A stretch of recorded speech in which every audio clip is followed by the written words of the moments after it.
Good morning to. देखिए, last हमारी जो क्लास थी उसमें हमने वैल्यूएशन के बारे में पढ़ा था। एनवायरमेंट वैल्यूएशन, जिसमें हमने 3 मेथड देखे थे। एक तो हेडोनिक प्राइस मेथड, दूसरा आपका टोटल कॉस्ट मेथड और एक कंटिंजेंट अप्रोच। इसमें हमने ये समझा था कि व्यक्ति एनवायरनमेंट को वैल्यूएशन देते हैं, मतलब कि एनवायरनमेंट को महत्व देते हैं और अलग-अलग प्रकार के ज़्यादातर उसकी नॉन यूज़ वैल्यू होती है, जो कि फ्यूचर जनरेशन के लिए भी हो सकती है नॉन यूज़ वैल्यू, या फिर हम कहते हैं कि उसकी एक्जिस्टेंस वैल्यू भी वो मानते हैं कि ये रहे, एनवायरनमेंट रहे, एग्जिस्ट रहे, उसके लिए उसका आंसर हम उसको वैल्यू दे रहे हैं। मतलब ये हमने देखा था कि व्यक्ति खुद कंजम्पशन नहीं भी करे डायरेक्टली, क्योंकि वो कोई ऐसी टैंजिबल कमोडिटी नहीं है जिसका कि डायरेक्टली कंजम्पशन किया जा सके, लेकिन इनडायरेक्टली इसका कंजम्पशन किया जाता है। अब आप आज ये देखिए थोड़ी सी चीज कि हमने इसमें देखा था, ये पब्लिक गुड भी है, इसमें भी नॉन राइवलरी भी है और नॉन एक्सक्लूडेबिलिटी का प्रिंसिपल भी लागू होता है। जब भी हम कोई पब्लिक गुड पढ़ते हैं तो पब्लिक गुड या पब्लिक बैड कहीं भी आ जाए तो उसमें जब भी दो कर होते हैं, सपोज इंडिविजुअल ए का कर, इंडिविजुअल बी का कर, तो उसमें आप ये चीज ध्यान रखें कि जब समीशन करने की बात आती है, मतलब कि इंडिविजुअल ए और इंडिविजुअल बी से टोटल डिमांड अगर मुझे निकालनी है मार्केट की, तो हम जब सिंपल गुड्स हैं पढ़ेंगे, तब तो उसके अंदर ये होता है कि आप हॉरिजॉन्टल समीशन कर देते हैं। इंडिविजुअल ए 5 डिमांड कर रहा है, इंडिविजुअल बी 5 की डिमांड कर रहा है, तो टोटल मार्केट डिमांड 10 हो, यानी आपने इनको 5 और 5 को जोड़ दिया हॉरिजॉन्टली। लेकिन जब हम पब्लिक गुड की बात करेंगे तो इसमें वर्टिकल सबमिशन किया जाता है, प्राइस से नहीं होके उस प्राइस के ऊपर फिक्स प्राइस नहीं रहती, क्वांटिटी फिक्स रहती। क्यों? क्योंकि इसके अंदर हम किसी को एक्सक्लूड नहीं कर सकते, किसी को वो नॉन राइवलरी का केस होता है।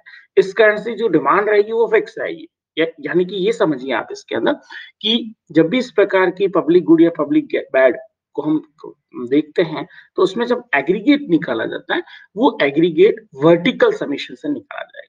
वर्टिकल समीशन इसलिए कर रहे हैं क्योंकि सेम क्वांटिटी की कमोडिटी, आप ध्यान दीजिएगा इसको, कि एक 10 यूनिट्स हैं, सपोज कितना हम सप्लाई कर रहे हैं, 10 यूनिट सप्लाई कर रहे हैं। अब ये 10 यूनिट्स ए की भी डिमांड है, 10 यूनिट बी की भी डिमांड, उस किसी भी व्यक्ति को आप एक्सक्लूड नहीं कर सकते। तो इसलिए जब समीशन करेंगे तो ऐसा नहीं हो जाएगा कि टोटल डिमांड 20 यूनिट्स होगी। ये चीज आप ध्यान रखिए, ठीक है। तो यहाँ पर वर्टिकल समीशन होता है, जो मैं अभी एग्जांपल्स हम लेंगे उसमें भी हम इसको देखेंगे। तो आज का हमारा जो टॉपिक है वो है रेगुलेशंस के ऊपर, कि एनवायरनमेंट पर रेगुलेशंस क्यों लगाए जाते हैं, क्यों इसको नियंत्रित करने का प्रयास किया जाता है, कि क्यों इसे कंट्रोल करना जरूरी है। तो हम देखते हैं कि इसके हजार्डियस इफेक्ट्स हैं, जैसा कि हमने देखा था डायरेक्ट इफेक्ट्स, हेल्थ के ऊपर भी एनवायरनमेंट के इफेक्ट आते हैं, डायरेक्ट इफेक्ट आते हैं। आपके इनडायरेक्ट इफेक्ट्स भी हैं, फ्यूचर जनरेशन के लिए भी इसके आप इम्पैक्ट देखते हैं कि इसके कारण से क्या क्या प्रॉब्लम्स आ सकती है उनको, उनके लिए रिसोर्सेज महंगे हो जाएंगे या फिर अवेलेबल ही नहीं रहेंगे, ये भी एक समस्या है। तो इस कारण से हम देखते हैं कि जब रेगुलेशंस की बात आती है तो 2 तरीके हमारे पास हैं, या तो डायरेक्टली रेगुलेट किया जाए जो कि गवर्नमेंट कर सकती है, और एक आता है आपका इनडायरेक्ट रेगुलेशन, जिसमें कि अगर गवर्नमेंट डायरेक्टली रेगुलेट कर रही है तो उसे हम कहते हैं कमांड एंड कंट्रोल, कि सीधा कमांड देती है कि आपको ये करना है और कंट्रोल करती है कि उन्होंने ये काम किया या नहीं किया। तो एक तो ये जो पूरा आपका पॉलिटिकल इकोनॉमिक रेगुलेशन का मॉडल है, उसके अंदर मेनली कमांड एंड कंट्रोल आता है।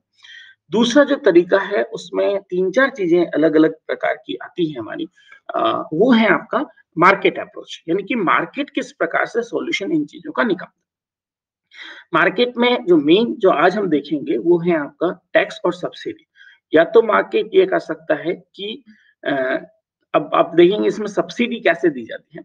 तो मार्केट में या तो जो भी व्यक्ति इमिशन कर रहा है, जो भी व्यक्ति कचरा गंदगी बाहर फैला रहा है, या फिर वाटर पॉल्यूशन कर रहा है या एयर पॉल्यूशन कर रहा है, वो उस व्यक्ति को रेस्पॉन्सिबल माना जाता है इस चीज के लिए, कि वो इसके लिए रेस्पॉन्सिबल है, और उसको या तो उससे फी चार्ज की जाती है।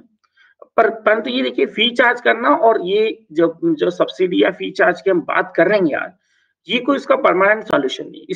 इससे कभी भी ऐसा नहीं होगा कि आप उसको ये ये कह दें कि भई तुम कम करो। जैसे अगर कोई व्यक्ति कोई गलत काम कर रहा है, आप उससे फ़ी चार्ज करते रहें, आप उससे फ़ीस लेते रहें या फिर उसके ऊपर टैक्स लगाते रहें, या फिर उसको इंसेंटिव के रूप में सब्सिडी दे के अगर उसने ये गलत काम नहीं किया तो उसको ये चीज़ मिलेगी। मोटिवेशन जो हम देते हैं, बच्चों को भी हम कई बार मोटिवेशन देते हैं कि आपने अगर पढ़ाई की और अच्छे बिहेवियर रखा आपने, तो आपको टॉफ़ी मिलेगी। इस प्रकार से सब्सिडी भी दी जाती है। गवर्नमेंट सब्सिडी ऐसे दे सकती है कि अगर आपने पॉल्यूशन या इमिशन लेवल अपना जो उसको कम किया इस लेवल पर, तो फिर आपको इतना पैसा दिया जाएगा सब्सिडी के रूप में। और टैक्स आपको पता ही है। लेकिन ये दोनों ही चीज़ें जब हम टैक्स की बात करते हैं या फिर हम जब सब्सिडी की बात करते हैं, ये उसका सॉल्यूशन नहीं हो सकता है। इसलिए ये देखा जाता है कि पूरे वर्ल्ड में जो भी एनवायरनमेंट को कंट्रोल करने का ज़्यादातर गवर्नमेंट्स जो तरीका यूज़ करती हैं, वो है command and control method. Command and control method में हम 2-3 यूनिट्स देखते हैं कि पॉलिटिक्स में क्या किस प्रकार से होता है। हमारे यहाँ भी जैसे कि कार्यपालिका है, व्यवस्थापिका है और न्यायपालिका है। उसी प्रकार से पूरे वर्ल्ड के अंदर भी यही व्यवस्था है जहाँ-जहाँ लोकतंत्र है। और वहाँ पर कुछ जो रूल्स बनाए जाते हैं संविधान के द्वारा या संसद के द्वारा, उन रूल्स का पालन कराने के लिए जो व्यवस्थापिकाएँ हैं, वो उनका पालन करवाती हैं। और जिसके अंदर कि आप ले लें प्रशासन, गाँव से लेकर पूरा शहरों तक प्रशासन जो है, उसका पूरा रोल यही रहता है, जिसके अंदर कुछ बोर्ड भी हैं, पॉल्यूशन कंट्रोल बोर्ड भी आ जाता है, जो कि इसको पूरा मॉनिटरिंग करते हैं कि जो इंडस्ट्रीज़ हैं, वो जो इमिशन लेवल है अपना उसको किस प्रकार से कंट्रोल कर रही है, कर भी रही है, नहीं कर रही है, तो रूल्स एंड रेगुलेशंस को फॉलो करवाया जाता है। और तीसरा है जुडिशरी, जिसके अंदर भारत के अंदर एनजीटी का नाम आता है, नेशनल ग्रीन ट्रिब्यूनल इसके अंदर है, जो कि बहुत अपना इम्पोर्टेंट रोल प्ले करता है। नेशनल ग्रीन ट्रिब्यूनल हर जो केसेस जो कि रिलेटेड टू पॉल्यूशन है, अगर व्यक्तियों से रिलेटेड हो, आम पब्लिक से रिलेटेड हो, या फिर हम कह सकते हैं कॉमन इंटरेस्ट से रिलेटेड जो भी केसेस हैं, उनको वो हैंडल करता है और उसके ऊपर जो जुडिशरी की जो सबसे मेन पावर है, वो एनजीटी के पास ही होती है in case of environment regulations. तो ये आपका आ गया रेगुलेशंस की बात है, जिसके ऊपर डिटेल में आपका उसमें दिया हुआ है, इसमें हमें उसको पढ़ना। तो अब मैं मेरा प्रेजेंटेशन स्टार्ट करता हूँ। आप लोग थोड़ा-सा एक बार इसको प्रेजेंटेशन को देखें।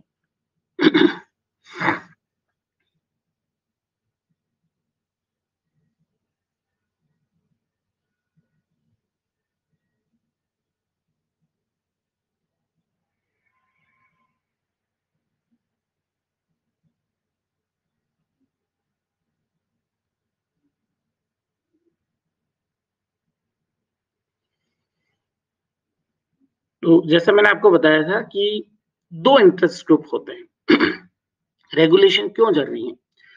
और ये जो 2 इंटरेस्ट ग्रुप हैं, वो हर इंटरेस्ट ग्रुप अपने-अपने हिसाब से काम करेगा। इंटरेस्ट ग्रुप का मतलब ये समझिए आप कि व्यक्ति अपने इकोनॉमिक लेवल को बढ़ाना चाहता है। हर फर्म अपने अपनी इनकम को, अपने प्रॉफिट को इंक्रीज़ करना चाहती है, अपने स्केल को बढ़ाना चाहती है। हर व्यक्ति अपने कंजम्पशन लेवल को बढ़ाना चाहता है। तो हम इकोनॉमिक्स में जब देखते हैं कि हर व्यक्ति इष्टतम पे पहुँचना चाहता है, ऑप्टिमम लेवल को अचीव करना चाहता है, तो वो उस हिसाब से मार्केट के हिसाब से प्ले करता है। लेकिन जब वो ये एक्टिविटी इकोनॉमिक एक्टिविटीज़ करता है, तो अलग-अलग इंटरेस्ट ग्रुप्स बन जाता है। तो 2 इंटरेस्ट ग्रुप यहाँ पे दिखाई देते हैं। एक तो एनवायरनमेंट के केस में स्पेशली 2 इंटरेस्ट ग्रुप हैं। एक तो पब्लिक इंटरेस्ट ग्रुप और एक दूसरा इंटरेस्ट ग्रुप आपको। इंटरेस्ट ग्रुप जो मेनली जो सेकंड नंबर पे बताया गया है, वो यहाँ पे फर्स्ट लिखा है इसको। सेकंड नंबर का जो इंटरेस्ट ग्रुप है, वो उसका मतलब ये है कि वो इंटरेस्ट ग्रुप जो कि इंडस्ट्रीज़ हैं, फर्म हैं, जो कि पॉल्यूशन कर रही हैं, वो आपका इंटरेस्ट ग्रुप है। मतलब कि ये पॉजिटिव इकोनॉमिक्स की बात करता है यहाँ पे कि क्या है, मतलब कि क्या स्थिति है अभी। वो ये बताता है इंटरेस्ट ग्रुप कि वास्तव में अभी पॉल्यूशन की स्थिति क्या है, अगर हम इसको पॉल्यूशन को बढ़ाते रहेंगे तो और स्थिति कैसी हो जाएगी, इसके ऊपर वो ये बात नहीं करता कि क्या होना चाहिए, ठीक है। जबकि जो पब्लिक इंटरेस्ट ग्रुप है, वो आप हमेशा सुनते आए होंगे, जो भी एनवायरमेंटलिस्ट हैं, पर्यावरणविद हैं, या फिर जिसके अंदर प्रोफेसर्स भी हो सकते हैं, जिसके अंदर कुछ समाज सेवी भी हो सकते हैं, ये पब्लिक इंटरेस्ट ग्रुप का पार्ट है। और ये लोग हमेशा ये बात करते हैं कि क्या होना चाहिए। जैसे कि ये बात की जाएगी कि आपका ग्लोबल वार्मिंग का लेवल वर्ल्ड का टेम्परेचर लेवल है वो कम होना चाहिए। एयर जो है वो सभी का कॉमन प्रॉपर्टी है, वाटर सबकी कॉमन प्रॉपर्टी है, तो इनके ऊपर सभी का अधिकार होना चाहिए और इसको जो पॉल्यूशन अगर कोई कर रहा है, पॉल्यूट कर रहा है, तो उसके ऊपर पेनल्टीज इम्पोज की जानी चाहिए या उसको कमांड दिया जाना चाहिए कि वो ये जो पॉल्यूशन है उसको नहीं करे। अब हम देखते हैं पब्लिक इंटरेस्ट थ्योरी, ये इसको हमें क्यों पढ़ने की आवश्यकता पड़ रही है यहाँ पर। तो इसका मेन जो रीजन है वो है एक्सटर्नलिटीज।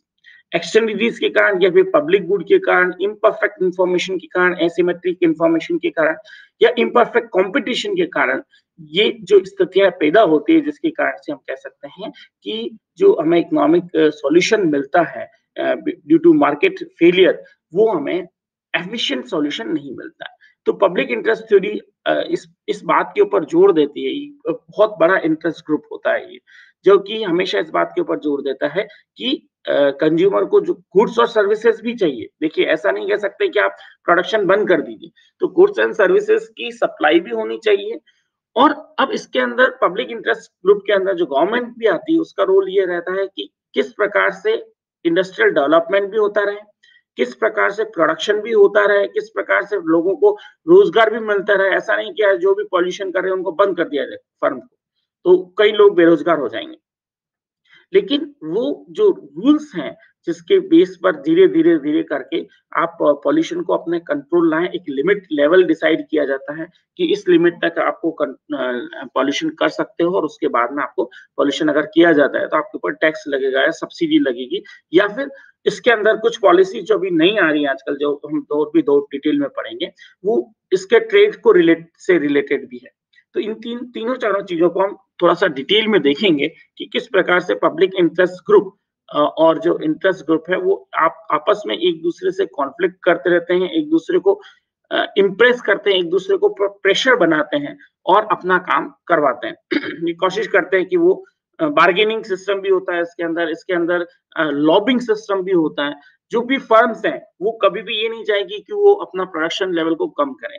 फर्म्स ये नहीं चाहेगी कि अगर गवर्नमेंट ने बहुत ज्यादा टाइट रेगुलेशंस उनके ऊपर लगा दिए तो उसका विरोध करेगी। अब हम देख रहे हैं कि कोई भी जो इंटरेस्ट ग्रुप है, अभी जैसे किसानों का एक इंटरेस्ट ग्रुप है, तो किसानों का इंटरेस्ट ग्रुप भी गवर्नमेंट के ऊपर प्रेशर डाल रहा है कि क्यों उन जो रूल्स उन्होंने बनाए हैं वो एक्सेप्ट नहीं करना चाह रहा। तो इस प्रकार से ये अलग अलग इंटरेस्ट ग्रुप पर बेस्ड, क्योंकि हमारा पॉलिटिकल रेगुलेशन थ्योरी हम देख रहे हैं, तो ये आप इस डायग्राम में देखिए कि किस प्रकार से अलग अलग पॉलिटिकल इंटरेस्ट ग्रुप्स हैं। जैसा मैंने आपको बताया, लेजिस्लेचर में हमारे यहाँ संसद है, पॉल्यूशन कंट्रोल बोर्ड है, रेगुलेटर्स के अंदर ministry of environment and forest है, एक अपना जो जुडिशरी है उसके अंदर एनजीटी, नेशनल ग्रीन ट्रिब्यूनल, इसको देखता है। अब ये जो अलग अलग जो प्रेशर ग्रुप्स है, देखिए सभी एक दूसरे से लिंक्ड है, ऐसा नहीं कि कोई किसी से लिंक नहीं है। रेगुलेशंस किसके ऊपर लगाए जाते हैं? सारा जो रेगुलेशंस लगाया जाता है वो गवर्नमेंट के माध्यम से बोर्ड ऑफ डायरेक्टर्स के ऊपर लगाया जाता है। उन्हें लेटर लिखा जाता है कि आपको अपना लेवल जो है, आपकी इंडस्ट्रीज के माध्यम से पॉल्यूशन ज्यादा हो रहा है, रिसाइकलिंग आप लोग नहीं कर रहे हैं, रिसाइकलिंग के ऊपर आप ध्यान दीजिए, इससे कचरा बढ़ रहा है, या फिर इससे एयर पॉल्यूशन बढ़ रहा है, या फिर इससे वाटर पॉल्यूशन हो रहा है। तो ये इम्पोज किए जाते हैं सारे बोर्ड ऑफ डायरेक्टर्स के। Board of directors then managers और एम्प्लॉयज के थ्रू जो भी रूल्स हैं उनको डिप्लॉय करवाते हैं अपने यहाँ पर। अब ये जो एम्प्लॉयज हैं वो किससे लिंक्ड हैं? वो दो चीजें प्रोड्यूस करते हैं। देखिए, जब भी हम ये थ्योरी पढ़ेंगे उसमें एक मजे की बात ये है कि जब आप प्रोडक्शन फंक्शन हम अभी तक लेते थे, उस प्रोडक्शन फंक्शन के अंदर हम सीधा क्या लेते थे? हम उत्पादन वाय को लेते थे। लेकिन अब हम प्रोडक्शन के साथ साथ किसको लेंगे? उत्पादन के साथ साथ इन थ्योरीज में ये माना जाता है कि उत्पादन के साथ साथ पॉल्यूशन भी हो रहा है, इसलिए ई को भी लेंगे। जब भी आप प्रोडक्शन फंक्शन बनाएंगे तो उसमें वाई के साथ साथ ई भी लिया जाएगा। ई इसमें ये बताता है कि इमिशन लेवल, इमिशन यानी क्या होता है कि कितना धुआं कोई फर्म निकाल रही है या कितना पॉल्यूशन ऐसा निकाल रही है जो पानी में मिल रहा है। तो जो भी हम पॉल्यूशन कर रहे हैं, तो प्रोडक्शन कर रहे हैं, सॉरी, उस प्रोडक्शन में दो चीजें प्रोड्यूस की जाती हैं, एक तो गुड्स और एक बेड। तो यहाँ आप इस डायग्राम को आप देखिए कि यहाँ पर दो चीजें प्रोड्यूस की जा रही है, एक तो गुड भी बनाई जा रही है और एक बैड भी बनाई जा रही है। तो एम्प्लॉइज जितने भी हैं वो जो प्रोडक्शन लाइन के ऊपर काम करते हैं वो दो चीजों का प्रोडक्शन करते हैं। जब भी आप गुड बनाते हो, बैड्स ऑटोमेटिकली बन जाती है। जब भी हम गुड्स बनाते हैं तो उसके साथ पॉल्यूशन ऑटोमेटिकली बन जाएगा। अगर आपने रेगुलेटरी सिस्टम्स अच्छे यूज नहीं कर रखे हैं, आपकी टेक्नोलॉजी अच्छी नहीं है, ग्रीन टेक्नोलॉजी नहीं है, तो उस केस में हम जब भी प्रोडक्शन करेंगे पॉल्यूशन ऑटोमेटिकली होगा। ठीक है। थर्ड, इस ये आपको आगे सिटीजन्स तक वो आगे ट्रांसफर होती हैं। अब सिटीजन्स किस प्रकार से सीधे बोर्ड ऑफ डायरेक्टर से लिंक्ड है, वेजेस एंड सैलरीज उनको भी मिलती है, मैनेजर्स इनको भी मिलती हैं। ठीक है। उसके बाद आप ये देखिए कि प्राइवेट ओनरशिप्स होती है, सभी जो स्टॉक और होल्डर्स की हम बात कर रहे हैं, board of directors stock market से डायरेक्टली लिंक्ड होते हैं। ये स्टॉक में पैसा कौन लगाता है? कंज्यूमर्स लगाते हैं। इसका पैसा वापस जो रिटर्न है वो भी कंज्यूमर्स को मिलता है। तो इस प्रकार से ये इसके ऊपर बोर्ड ऑफ डायरेक्टर्स के ऊपर प्रेशर से आपस में लिंक कौन होंगे? जो भी इंटरेस्ट और बॉन्ड्स परचेज करने वाले, यानी कि फाइनेंशियल मार्केट को यहाँ पर दिखाया गया है। तो और फिर आप ये देखिए कि गवर्नमेंट से पब्लिक का रिलेशन कैसा है, तो वो उसके लिए एक ढंग से वोट बैंक है। तो इस कारण से जो political economy model of regulation है हमारा, उसमें आप देखिए किस प्रकार से अलग अलग प्रकार से एक दूसरे जो इंटरेस्ट ग्रुप्स हैं वो एक दूसरे से लिंक्ड है। गवर्नमेंट भी पब्लिक के ऊपर डिपेंडेंट है, पब्लिक को ज्यादा पॉल्यूशन भी नहीं चाहिए, पब्लिक वोट भी गवर्नमेंट को देगी, गवर्नमेंट को वोट भी चाहिए। दूसरा, पब्लिक को गुड्स भी चाहिए, सस्ते दामों पर गुड्स चाहिए, और पब्लिक को पॉल्यूशन नहीं चाहिए। ठीक है।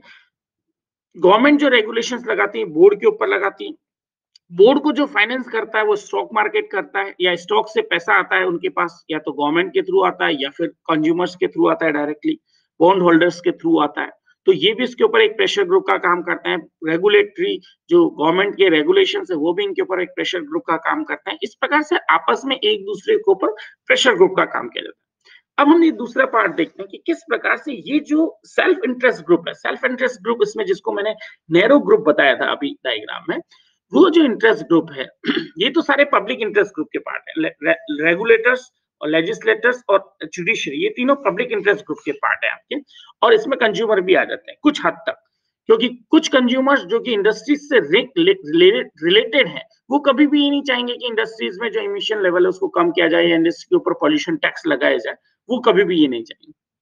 तो ये जो इंटरेस्ट ग्रुप्स हैं, ये जैसा जो कि बोर्ड ऑफ डायरेक्टर्स बताया या फिर जो कंज्यूमर्स जो डायरेक्टली इनडायरेक्टली गवर्नमेंट का चुनाव करते हैं, तो जो लॉबिंग है वो की जाती है इनके माध्यम से, बोर्ड ऑफ डायरेक्टर्स के माध्यम से, लेजिस्लेटर के ऊपर। कुछ कुछ हद में हम देखते हैं कि रेगुलेटर्स के ऊपर भी लॉबिंग की जाती है, कुछ हद तक हम देखते हैं जुडिशरी के ऊपर भी लॉबिंग की जाती है। इस कारण से हम देखते हैं कि जो सिस्टम है वो वर्क करता है, और due to lobbying pressure group एक दूसरे के ऊपर बार्गेन करते हैं, प्रेशर डालते हैं, और फिर कोशिश ये करते हैं कि अपना जो इमिशन लेवल है उसको वो रहने दें या बढ़ाते रहें, पॉल्यूशन करते रहें, और कंज्यूमर्स अल्टीमेटली जो सफर करता है वो कंज्यूमर करता है। तो इस लॉबिंग के ऊपर डिपेंड करेगा कि कितना वो अपने फेवर में रूल्स और रेगुलेशंस को डिजाइन करने में गवर्नमेंट पर प्रेशर के रूप में काम कर सकते हैं। तो ये पूरा हमारा पॉलिटिकल इकोनॉमी रेगुलेशन का मॉडल था जो मैंने आपको यहाँ पे दिखाया। अब इसी में आप देखिए कि दो पॉलिटिक्स काम करती हैं, एक कहलाती है पॉलिटिक्स एक्सोजीनियस पॉलिटिक्स, और एक है endogenous politics.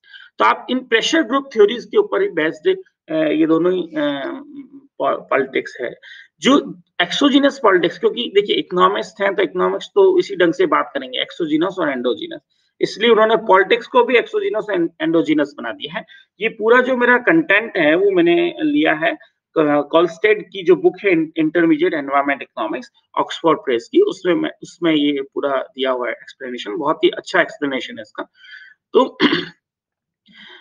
Regulations with exogenous politics या पब्लिक इंटरेस्ट थ्योरी, यहाँ पर ये पब्लिक इंटरेस्ट थ्योरी की बात कर रहा है।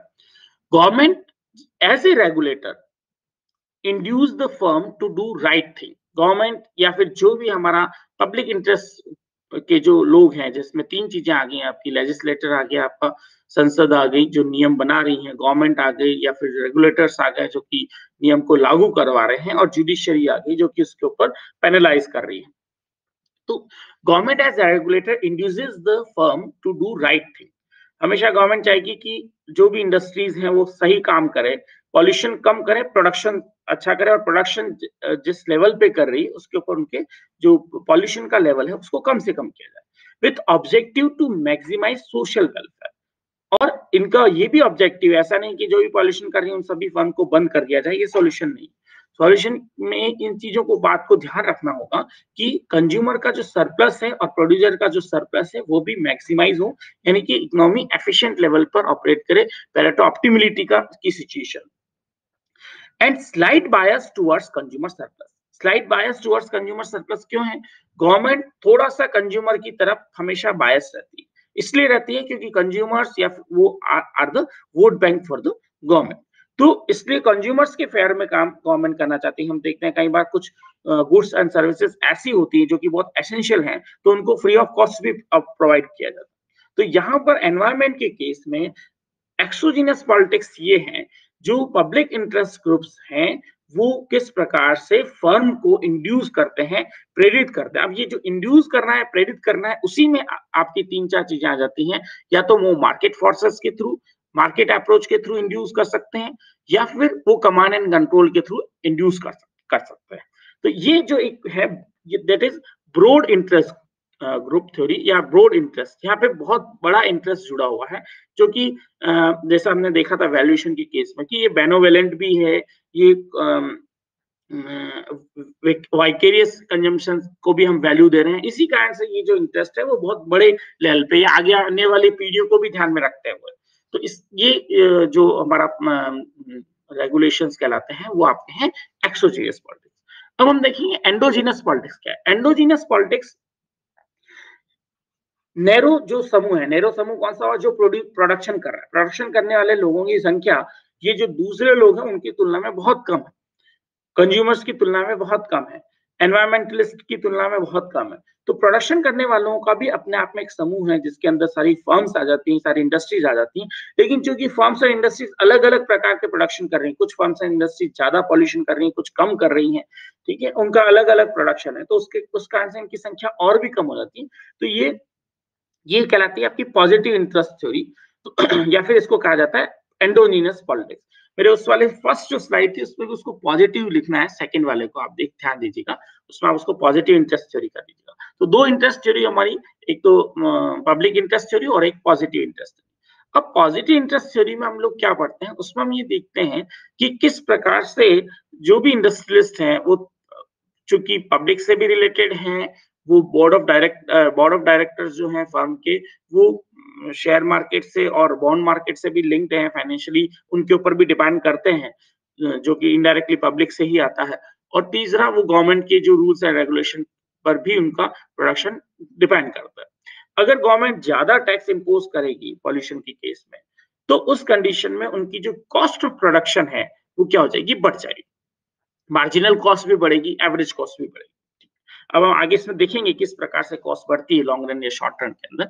लेकिन यहां तक आप ये ध्यान रखें कि इस कारण से इनका एक अपना एक इंटरेस्ट ग्रुप हो जाता है। इस इंटरेस्ट ग्रुप को हम कहते हैं ब्राउन्स। जो भी इंडस्ट्रियलिस्ट हैं इनका जो इंटरेस्ट ग्रुप्स है वो कहलाता है ब्राउन्स, और जो एनवायरमेंटलिस्ट हैं उनका जो इंटरेस्ट ग्रुप है, जो कि पब्लिक इंटरेस्ट ग्रुप की बात करते हैं, वो कहलाता है ग्रीन्स। तो ग्रीन्स और ब्राउन्स के बीच में आपस में बार्गेनिंग चलती रहती है, प्रेशर ग्रुप काम करता है, लॉबिंग काम करती है। तो ये जो एंडोजिनस पॉलिटिक्स है वो ये बताती है कि किस प्रकार से ब्राउन्स लॉबिंग के थ्रू जुडिशरी को प्रेशराइज कर सकते हैं, रेगुलेटर्स को प्रेशराइज कर सकते हैं, या फिर लेजिस्लेचर्स को, संसद को प्रेशराइज कर सकते हैं कि रूल्स और रेगुलेशंस उसके अकॉर्डिंग, उनके अकॉर्डिंग बनाया जाए, ठीक है, या कमांड कंट्रोल दिए जा रहे हैं तो उनके अकॉर्डिंग दिया जाए। तो ये आपस में एक दूसरे को, ये जो एंडोजिनस पॉलिटिक्स है वो हमें ये बताती है कि किस प्रकार से ये इसके ऊपर एक लॉबिंग का काम करते हैं। We are conscious of the ability of the interest group to influence the regulators, legislators and judiciary. अब दूसरा इंटरेस्ट ग्रुप आपका कौन सा हुआ? दूसरा इंटरेस्ट ग्रुप है आपका पब्लिक कहते हैं, कंज्यूमर्स कहते हैं। वो भी इनके ऊपर प्रेशर बनाते हैं। वो कैसे प्रेशर बनाते हैं? वो इलेक्शन के थ्रू प्रेशर बना सकते हैं, या फिर वो अपनी बात पहुंचा सकते हैं, आंदोलन कर सकते हैं। जो एनवायरमेंटलिस्ट हैं वो कई बार इस प्रकार की कैंपेन चलाते हैं, ठीक है। तो ये दोनों ही प्रेशर ग्रुप एंडोजीनस, इसको पॉलिटिक्स को एंडोजीनस पॉलिटिक्स बोलते हैं, बिकॉज ये दोनों ही कहीं भी पॉलिटिक्स में नहीं है। न तो आपका पॉजिटिव इंटरेस्ट ग्रुप पॉलिटिक्स, न तो आपका जो ये इंडस्ट्रियलिस्ट है वो पॉलिटिक्स में है, न ही पब्लिक पॉलिटिक्स के अंदर, लेकिन ये एंडोजिनस पॉलिटिक्स है। क्यों? क्योंकि ये पॉलिटिक्स को प्रभावित कर रहे हैं। तो ये जितनी भी थ्योरीज हैं उसको एंडोजिनस पॉलिटिक्स के अंदर देखा जाता है। आई थिंक क्लियर है आप लोगों को? आगे बढ़े।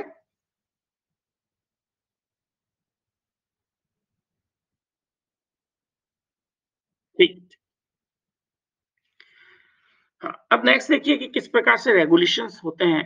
पहला तो आपका है कमांड एंड कंट्रोल और दूसरा है market approach. Command and control में 2 चीज़ें हो सकती हैं कि जो भी लेजिस्लेटर या रेगुलेटर्स इंडस्ट्रीज हैं, उनको ये कह सकते हैं कि आपको पॉल्यूशन की लिमिट तय की जा सकती है कि पॉल्यूशन आप कर सकते हैं लेकिन इस लिमिट से ज़्यादा पॉल्यूशन नहीं होगा। दूसरा तरीका है कि टेक्नोलॉजी बेस्ड रेस्ट्रिक्शन हो कि अगर कोई चिमनी धुआं निकाल रही है तो उसमें इस प्रकार की टेक्नोलॉजी हो कि जो गैसेस नहीं आनी चाहिए वो कहीं से उसको कलेक्ट कर दिया, उसकी यह मात्रा को कम कर दिया जाए। ठीक है, तो ये जिस प्रकार से अभी आप देखते होंगे कारों के अंदर BS6 मापदंड आ गए हैं, तो इसी प्रकार से नई नई टेक्नोलॉजी बेस्ड रेस्ट्रिक्शंस लागू किए जाते हैं जिससे कि कम से कम हम फॉसिल फ्यूल को यूज करें, और फॉसिल फ्यूल को जितना कम यूज करेंगे उतना ग्लोबल वार्मिंग कम होगी। तो ये जो नई टेक्नोलॉजी बेस्ड रेस्ट्रिक्शंस भी हो जा सकते हैं कि आपको अपना प्लांट की टेक्नोलॉजी चेंज करनी है, ऐसे कमांड दिए जा सकते हैं गवर्नमेंट की तरफ से। और जो भी इंडस्ट्रीज अगर पुरानी टेक्निक्स यूज कर रही है तो उनको प्रेशराइज किया जा सकता है। तो ये आपका मेथड है कमांड एंड कंट्रोल। दूसरा अप्रोच इसके अंदर आता है वो कहलाता है मार्केट अप्रोच। मार्केट अप्रोच के अंदर गवर्नमेंट डायरेक्टली कोई कमांड नहीं देती, लेकिन गवर्नमेंट या तो जो पॉल्यूशन कर रहे हैं उनके ऊपर फी लगा देती है, चार्ज लगा देती है, या फिर पॉल्यूशन कम करने को मोटिवेट करने या अबैटमेंट करने, पॉल्यूशन को अबैटमेंट करने या इमिशन को कम करने के लिए मोटिवेशन के लिए सब्सिडी दी जा सकती है। तीसरा तरीका है डिपॉजिट रिफंड सिस्टम भी होता है इसके अंदर। और एक चौथा आपका है पॉल्यूशन को ट्रेड करने का, पॉल्यूशन परमिट ट्रेड करने का। तो ये जो तरीका है डिपॉजिट रिफंड सिस्टम के ऊपर अभी गवर्नमेंट ऑफ इंडिया बहुत काम कर रही है। देखिए फर्स्ट फेज में तो आपने देखा होगा कि जितनी भी स्मार्ट सिटीज या शहरी क्षेत्र हैं वहां पर कचरा कलेक्शन किया जाता है और जितना भी वापस है उसको रिसाइकल किया जाता है, जैसा मैंने मेरी लास्ट क्लास में बताया भी था आपको।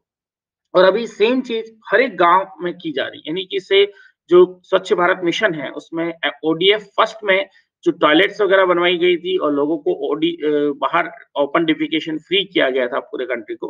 अब ODF सेकंड के अंदर रिसाइकलिंग के ऊपर ज्यादा से ज्यादा काम किया जा रहा है। म्युनिसिपल सॉलिड लिक्विड जो वेस्ट है उसके ऊपर बहुत ज्यादा काम किया जा रहा है।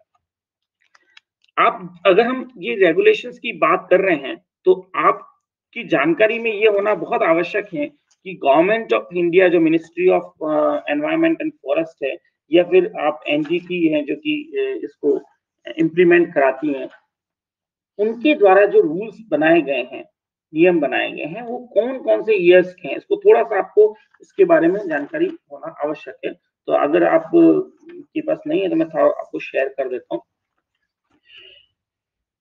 इसमें आप देखिए कि अगर आप मिनिस्ट्री ऑफ एनवायरनमेंट और फॉरेस्ट की साइट के ऊपर जाएंगे तो उस पे आपको गवर्नमेंट के द्वारा जो कुछ मेजर रूल्स बनाए गए हैं उसमें एक तो सबसे इम्पोर्टेंट जो है वो आजकल कुछ एक चीजें हैं जिसमें एक तो ई वेस्ट है, ई वेस्ट रूल्स 2016। ठीक है, construction and demolition waste. Construction and demolition waste क्या होता है? जब भी कोई भवन बनाया जाता है उसके बाद में आप देखेंगे उसके बाद बहुत सारा कचरा होता है। फिर दूसरा अगर कोई भवन को, पुराने भवन को गिराया जा रहा है तो भी बहुत सारा कचरा हो जाता है और इसके कारण से एयर पॉल्यूशन होता है। तो उसके लिए उसके भी रिसाइकलिंग के ऊपर काम किया जा रहा है। Municipal solid liquid waste rules 1998 के थ्रू उनके भी लिक्विड और सॉलिड वेस्ट आप देखते होंगे कचरा संग्रहण होता है और उसके ट्रीटमेंट के ऊपर वर्क किया जाता है। पुराने जो लैंडफिल्स हैं जहां पर कई सालों से वो कचरा जमा किया हुआ होता है उसको भी ट्रीट किया जा रहा है। तो उदयपुर में तो ये सभी हो रहा है बिकॉज ऑफ स्मार्ट सिटी। और एक बायोमेडिकल वेस्ट होता ही है, उसको किस प्रकार से ढंग से कलेक्ट करना वापस और उसको रिसाइकल करना या फिर उसको डंप करना, डिस्पोज करना। और एक हजार्डियस वेस्ट रूल्स है 2003 और 1989 के, और ई वेस्ट वेस्ट रूल्स 2016 के। तो ये आप सभी थोड़ा सा देख सकते हैं। एक वाटर एक्ट हमारा बना हुआ है 1974 का, जो कि 2003 में इसको और अमेंड किया गया था। एयर एक्ट 1981 का है, जिसको 1987 में अमेंड किया गया था। एनवायरमेंट प्रोटेक्शन एक्ट 1986 है। नॉइज पॉल्यूशन एक्ट 1999 है। तो ये सारे रूल्स और रेगुलेशन बने हुए जिसको कि पॉल्यूशन कंट्रोल बोर्ड, या फिर हम कह दें कि state pollution control board, central pollution control board इनको गवर्न करते हैं और इनको इम्प्लीमेंट करवाते हैं। तो ये मार्केट अप्रोच के अंदर डिपॉजिट रिफंड सिस्टम भी होता है कि आप जो भी सामान ले रहे हैं या जो भी आपने प्रोडक्शन किया, उसके बाद जो डिपॉजिट है, जो वेस्ट है, उसको आप रिफंड करें तो आपको इंसेंटिव दिया जाता है। तो ये भी एक तरीका है कचरे को कलेक्ट करने का, जिससे कि पॉल्यूशन नहीं। तो ये एनवायरमेंट रेगुलेशंस हैं। इसको आप यहाँ पे थोड़ा सा और ब्रीफ में इसको देख सकते हैं कि परमिट, और इसको क्यों हमें इन चारों को डिटेल में देखना है। आज हम केवल टैक्स और सब्सिडी की बात करेंगे। तो सबसे पहले हम लेते हैं पिगुएन टैक्स। पिगुएन टैक्स क्या चीज है? क्या ये कोई फी है, टैक्स है, या फिर क्या है? तो ये आप थोड़ा सा ध्यान दें कि इट्स नॉट एनी इमिशन फी। ये कोई किसी प्रकार की कोई इमिशन फी नहीं है। पिगुएन टैक्स कोई फी नहीं है।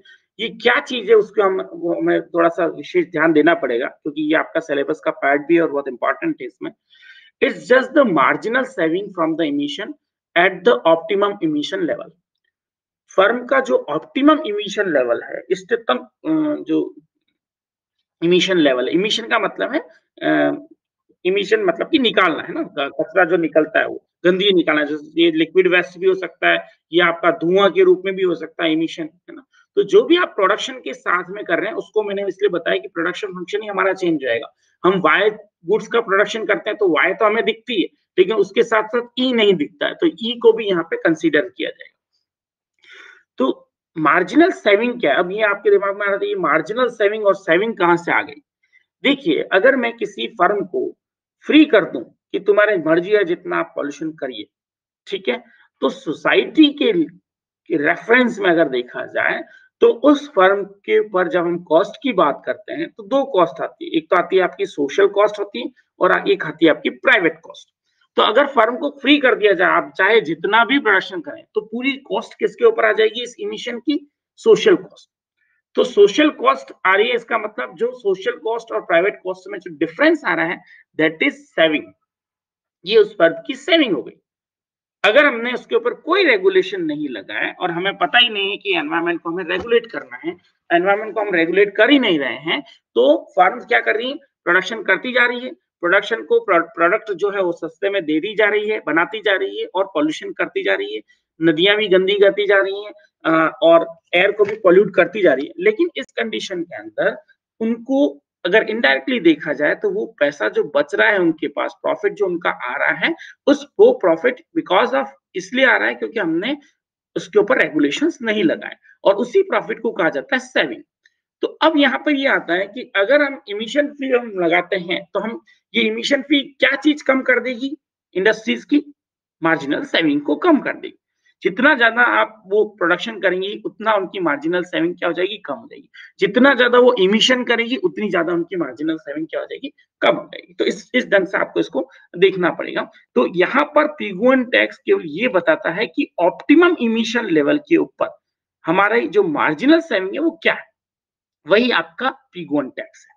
ठीक है, और इतना इसके ऊपर इम्पोज करना चाहिए, ये आपको पिगुएन टैक्स बताता है कि इतना इस फर्म के ऊपर हमें लगाना चाहिए।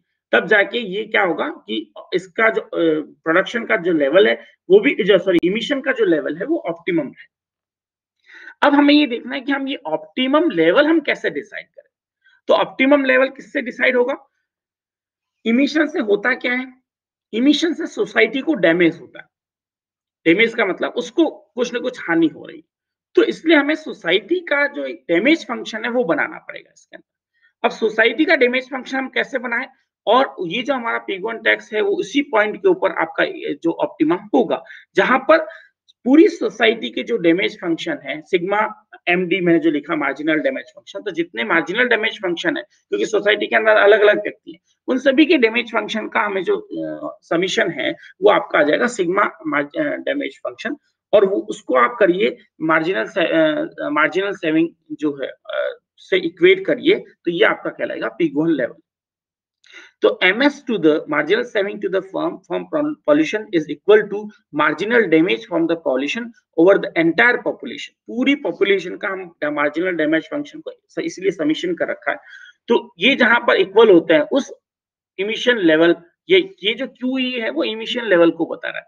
इस इमिशन लेवल पे जो प्राइस है that is emission fee, that is peak 1 tax. तो pollution is a public bad, the aggregate MD यानी कि जो मार्जिनल डैमेज इसका फंक्शन जो हम एग्रीगेट बनाएंगे वो कैसे बनेगा, वर्टिकल समीशन से बनेगा। जैसे मैंने आपको बताया था कि जब भी पब्लिक गुड या पब्लिक बैड की बात करते हैं तो बिकॉज ऑफ एक्सक्लूडेबिलिटी और नॉन राइवलरी हम जब समीशन करेंगे अलग अलग कर्व्स का, ठीक है, ऐड करके उसको मार्केट का कर्व बनाएंगे, यानी कि मार्केट डैमेज कर्व हमें बनाना है सभी इंडिविजुअल्स के बेस पे, तो उसको उसमें जो समीशन किया जाएगा वो वर्टिकल किया जाएगा। इसको जब हम पब्लिक गुड्स की थ्योरी पढ़ेंगे तो उसमें और डिटेल में एक एग्जांपल से देखेंगे। तो कॉस्ट, हाँ अब आप देखिए कि कॉस्ट आपकी क्या होती है, इमिशन जैसे जैसे बढ़ता है कॉस्ट क्या होगी, कम होगी या ज्यादा होगी। जैसे जैसे इमिशन बढ़ेगा सेविंग्स क्या होगी आपकी, प्रोडक्शन की कॉस्ट जैसे जैसे इमिशन इंक्रीज होता है कॉस्ट आपकी क्या होती है, कम होती है। जैसे जैसे आप इमिशन बढ़ाओगे वैसे वैसे आपकी कॉस्ट क्या होगी, कम होती जाएगी।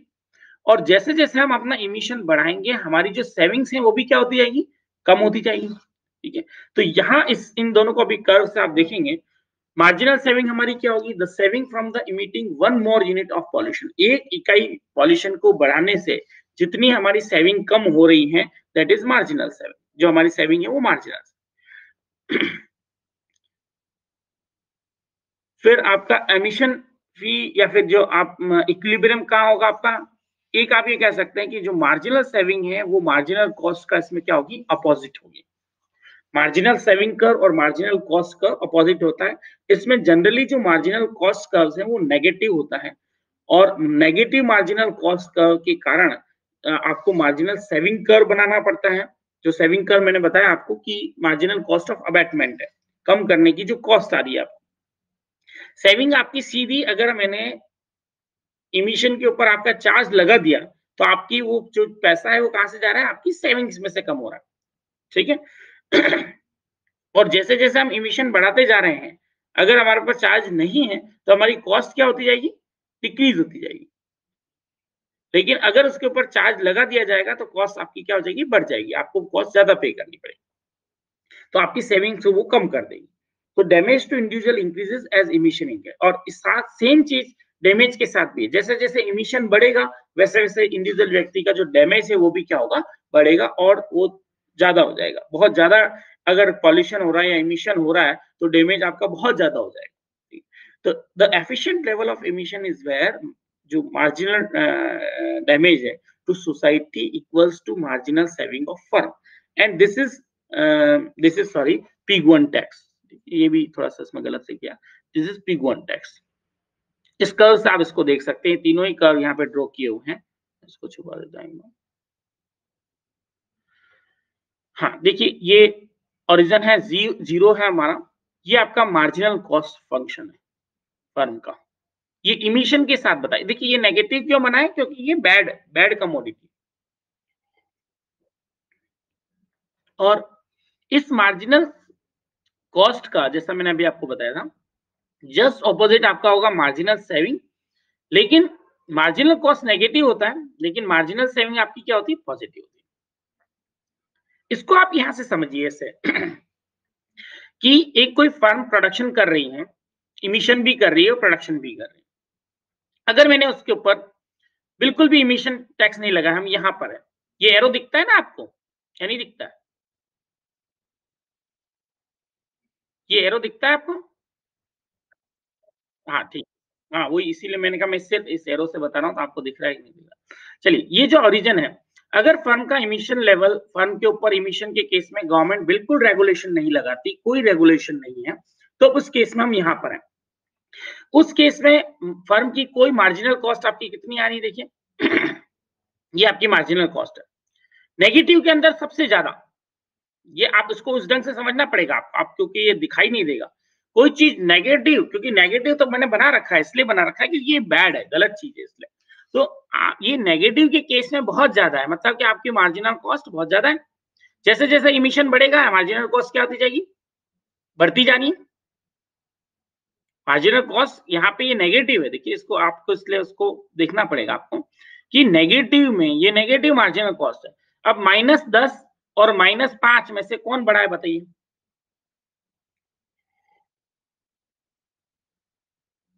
हाँ, कौन सा बड़ा है?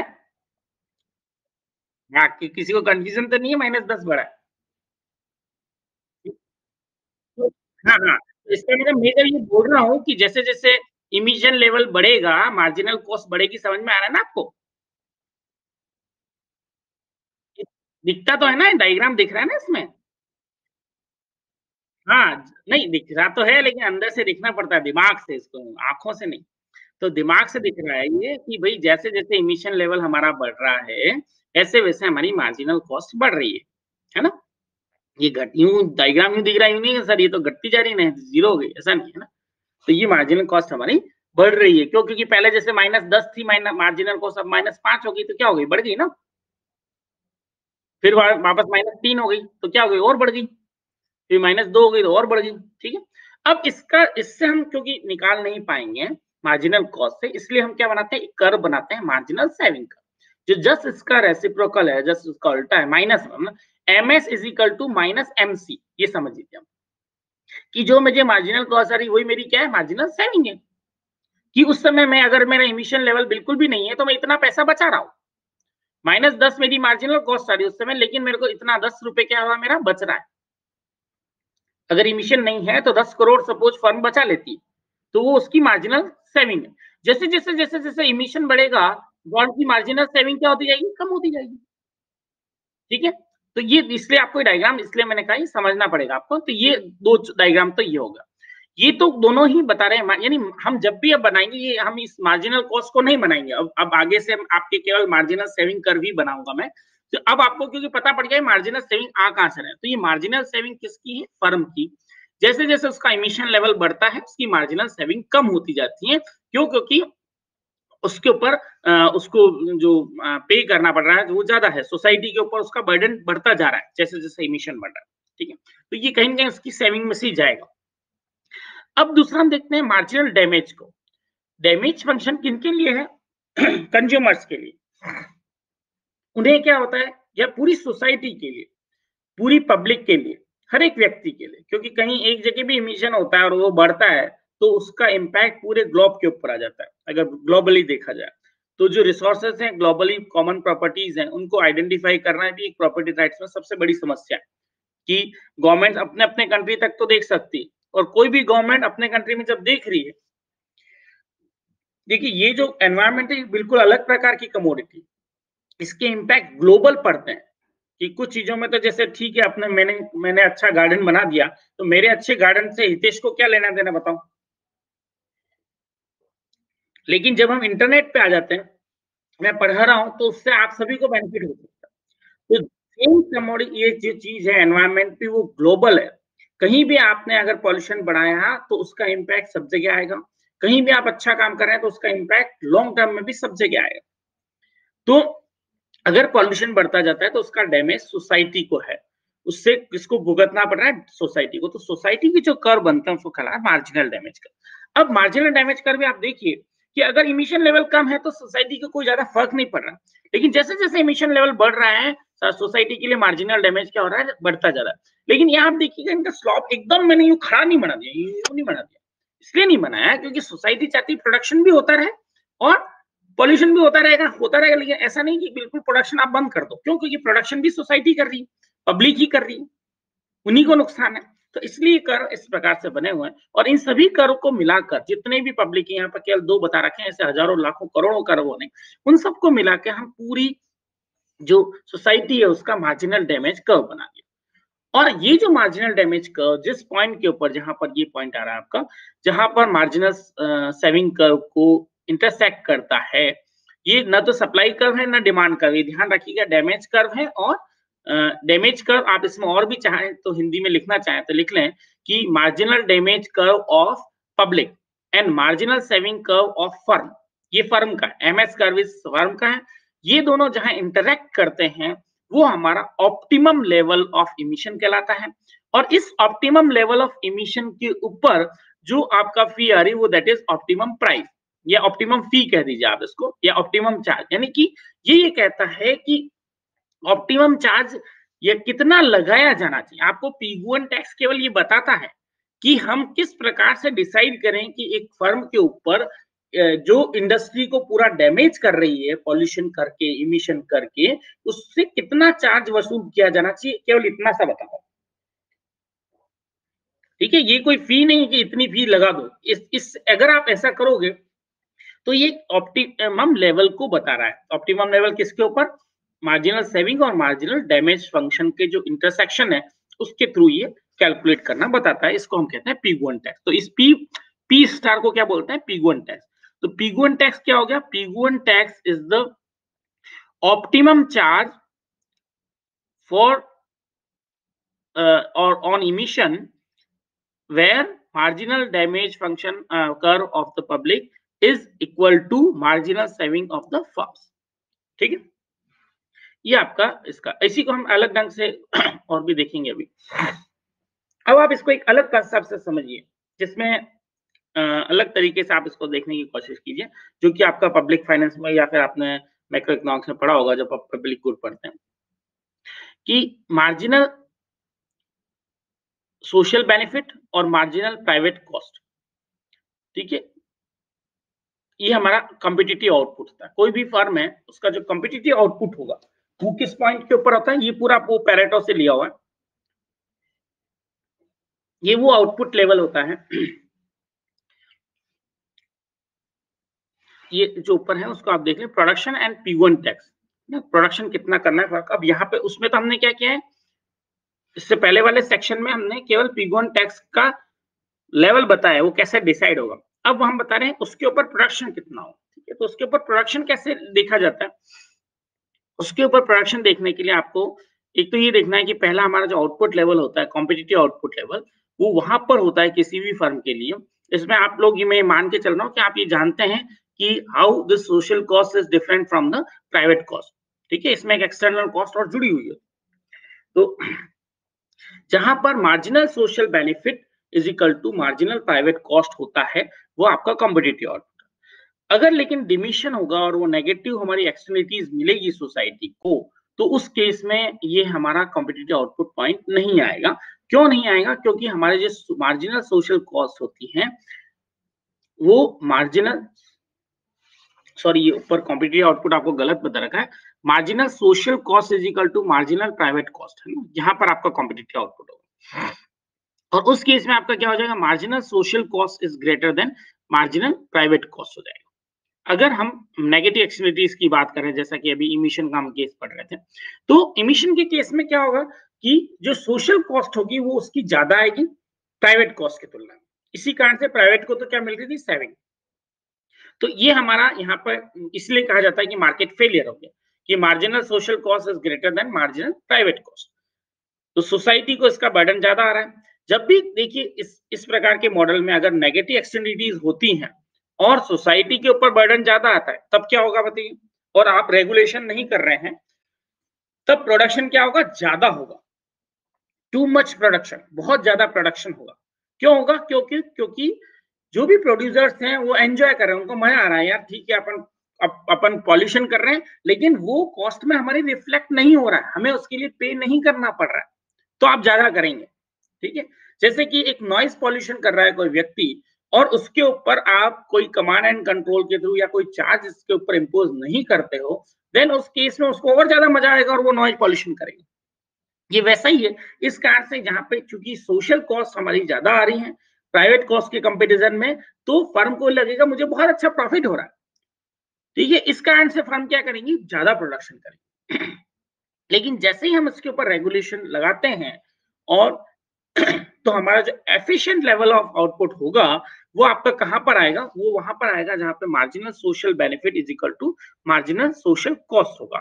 और इसके ऊपर जो आपका आउटपुट है, इमिशन वाला जो आउटपुट है, वो कॉम्पिटिटिव आउटपुट की तुलना में क्या होगा, कम होगा। तो इस कारण से इसके ऊपर हमें कमांड करना आवश्यक है। अब इसको एक डायग्राम से आप देखेंगे तो ज्यादा अच्छे ढंग से समझ में आएगा और इसकी क्या लिमिटेशन है वो हम बाद में देखते हैं। ये आप डायग्राम देखिए। इस डायग्राम के अंदर पहला जो हमारा पॉइंट है वो पॉइंट है जहां पे मार्जिनल सोशल कॉस्ट और मार्जिनल प्राइवेट कॉस्ट दोनों ही आपकी क्या है, सेम है। ये आपका इनिशियल पॉइंट है, ठीक है। लेकिन अब फर्म के ऊपर बाहर से कोई हमने एक चार्ज लगा दिया, जैसा कि जो P1 टैक्स में हम बात करते हैं, तो एक कोई चार्ज अगर लगा दिया जाता है तो फर्म को क्या होगा, उसकी जो प्राइवेट कॉस्ट होगी वो क्या हो जाएगी, बढ़ जाएगी। और प्राइवेट कॉस्ट बढ़ने से नया जो मार्जिनल प्राइवेट कॉस्ट कर्व है, ये आपको डैश लाइन से बताया गया है, ये नया हमारा मार्जिनल प्राइवेट कॉस्ट कर्व हो जाएगा ड्यू टू कंट्रोल, ठीक है, कंट्रोल कह सकते हैं या फिर रेगुलेशन। तो due to regulation marginal cost curve firm का क्या हो जाएगा, बढ़ जाएगा। और अब ये मार्जिनल कॉस्ट कर्व जहां मार्जिनल सोशल कॉस्ट कर्व से इंटरसेक्ट कर रहा है, उस पॉइंट के ऊपर अगर आप देखेंगे तो पहले की तुलना में आउटपुट आपका क्या है, कम है, ठीक है। और ये जो डिफरेंस है दैट इज P1 टैक्स, यहां से यहां तक इस पॉइंट का जो डिफरेंस है, यानी जितना आपने लगाया, जितनी उसकी मार्जिनल प्राइवेट कॉस्ट बढ़ी, तो उतना आपका क्या है, P1 टैक्स कह सकते हैं। तो ये आपका P1 टैक्स का एक देखने का दूसरा तरीका इसके अंदर है।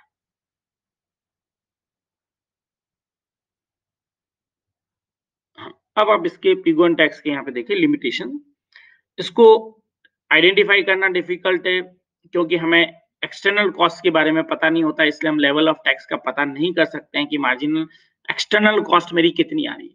तो P1 टैक्स में पीगू क्या कहता है कि जितनी मार्जिनल एक्सटर्नल कॉस्ट आ रही है, देखिए ये दोनों जो कर्व है MSC is greater than MPC, तो P1 टैक्स क्या कहता है कि MSC ज्यादा क्यों आ रही है, मार्जिनल सोशल कॉस्ट तो जितनी ज्यादा आ रही है, that is all because of the marginal external cost.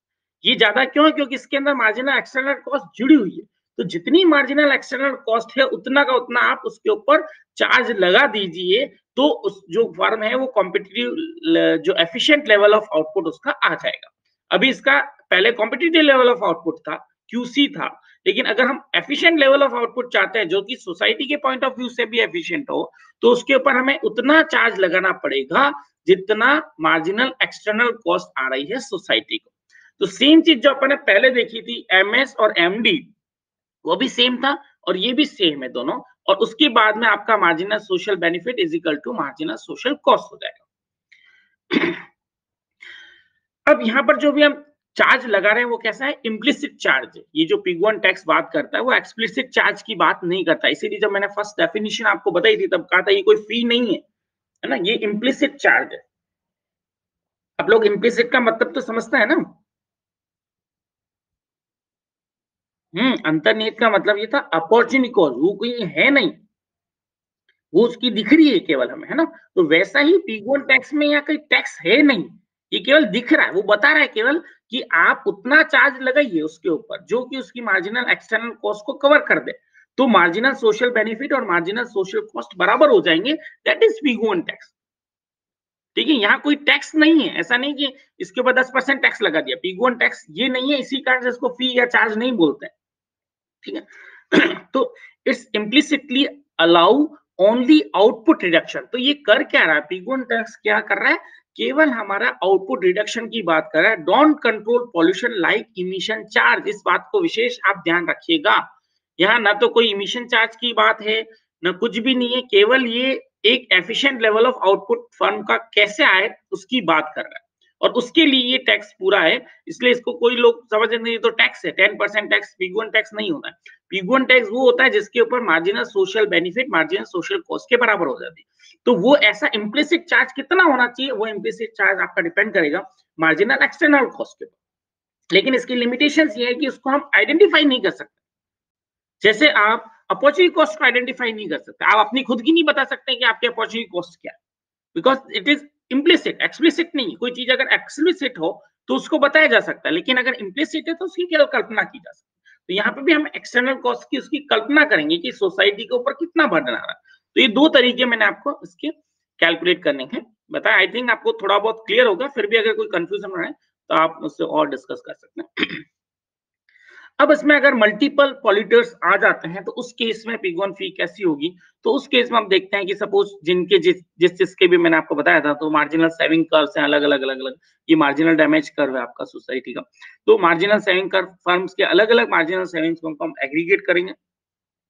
Horizontal summation से एग्रीगेट होगा। यहाँ पर देखिए फर्म का है, वापस मैं आपको रिपीट कर रहा हूँ। डैमेज फंक्शन जब हमने बनाया था तो सोसाइटी का था, इसलिए वो वर्टिकल समेशन हुआ था। लेकिन marginal marginal saving curve firm का है ना? यहाँ पर कोई पब्लिक गुड नहीं है, इसलिए हॉरिजॉन्टल समेशन होगा आगे। और ऐसे मार्जिनल सेविंग अलग-अलग फर्म्स के अगर मार्जिनल सेविंग फर्म है, उस समय फर्स्ट केस में हमने मल्टीपल कंज्यूमर्स लिए थे, पब्लिक ली थी और एक फर्म ली थी। अब हमने फर्मों की संख्या बढ़ा देंगे तो वापस आपका इक्विलिब्रियम पॉइंट वही होगा। ठीक है? लेकिन बस जस्ट इसमें ये बताया गया कि जो फर्म है अलग-अलग उनके सेविंग फंक्शंस को हॉरिजॉन्टल समेशन किया जाएगा और वहीं पर जहां MS is equal to MD. ठीक है? इसको डिमांड और सप्लाई से मत कंफ्यूज कर दीजिए। अब हम देखते हैं अगला आपका जो पार्ट है, सॉरी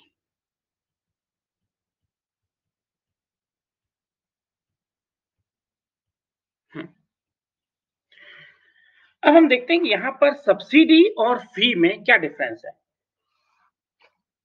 आप में से किसी को अगर निकलना है तो वो निकल सकता है, क्योंकि मैं इसका पूरा वीडियो अपलोड कर दूंगा, आप लोगों को कोई दिक्कत नहीं है ना? आप ज्यादा परेशान नहीं हो।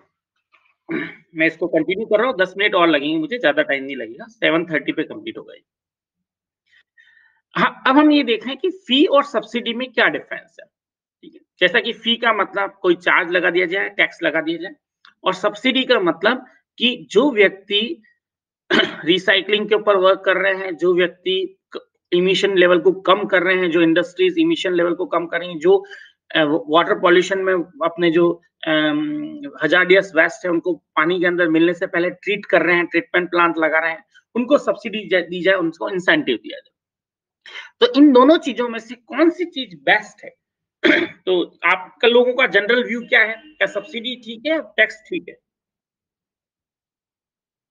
सब्सिडी सही रहेगी। और बताइए,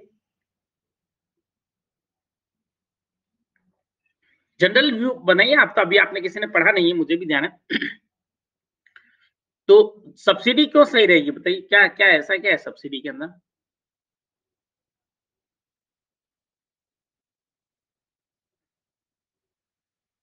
नहीं, सब्सिडी हमेशा सही होती है क्या?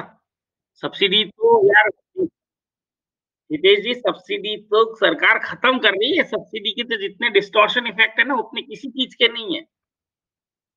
हम्म, हाँ। सब्सिडी वर्क नहीं करती है हितेश भाई, है ना? क्यों नहीं करती है? आप सब्सिडी दे दें, जैसे कि मैं आप मोटिवेशन देते हैं, गवर्नमेंट की जितनी स्कीम है वो सब सब्सिडी स्कीम है। बच्चियां पास होगी 65%, 50% लाएगी तो उनको स्कूटी मिलेगी। ठीक है? तो कोई इंसेंटिव दे, मतलब कि आपका सब्सिडी हम किसे कहते हैं कि आप कुछ करोगे तो आपको कुछ मिलेगा। ठीक है? अब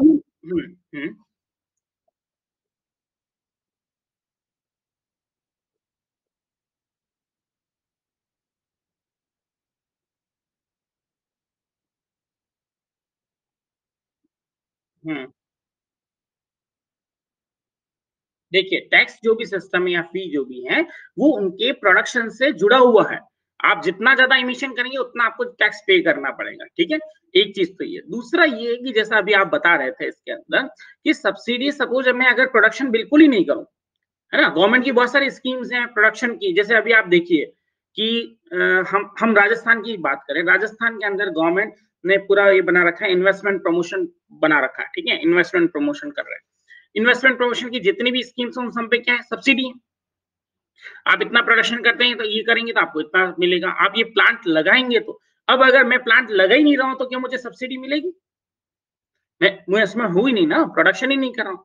लेकिन टैक्स के केस में ये है कि आप कितना इमिशन करेंगे उससे आपका ये जुड़ा हुआ है, तो ऑटोमेटिकली वहां पर आप थोड़ा सा उसको इफेक्टिवली कह सकते हैं कि tax system is far better than subsidy subsidy in case of environment. क्यों? क्योंकि वहां पर आपको मोटिवेशन ही नहीं हुआ, तो आपको सब्सिडी आप एंटर करेंगे, आप कुछ गड़बड़ कर रहे होंगे, फिर वहां से आपने कितना कम किया है, कंट्रोल किया है, ठीक है, तो वो आपको उसके लिए ज्यादा मोटिवेट नहीं कर पाएगी। और अब इसको हम थोड़ा सा इकोनॉमिक्स से देखेंगे, ये तो हमारा एक जनरल परसेप्शन हो गया कि अब हम इसको सिंपली इकोनॉमिक्स से देखेंगे कि कैसे होगा। तो सबसे पहले आप देखिए शॉर्ट रन के अंदर, शॉर्ट रन और लॉन्ग रन का मतलब क्या है। शॉर्ट रन के अंदर फर्म्स एंट्री एग्जिट नहीं कर पाती हैं, लॉन्ग रन के अंदर एंट्री एग्जिट फ्री होती है, ठीक है, यही इसका मतलब केवल यहाँ पे इतना ही है।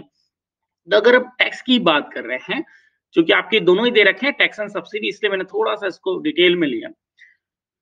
तो इमिशन जैसा भी हमने देखा था, emission is a function of output, कि जितना ज्यादा आपका आउटपुट होगा उतना ज्यादा आपका इमिशन होगा, ठीक है। अब इमिशन को हमने इसमें डिफाइन कर रखा है, वाई यहाँ पर आउटपुट है और ए उसका कोई पार्ट है, सपोज कि इतना आपका इमिशन कर रहे हैं, उसका सपोज जितना भी आप आउटपुट प्रोड्यूस करते हैं उसका सब कुछ फर्म के केस में से 10% हो सकता है, कुछ फर्म के केस में 20% हो सकता है ना।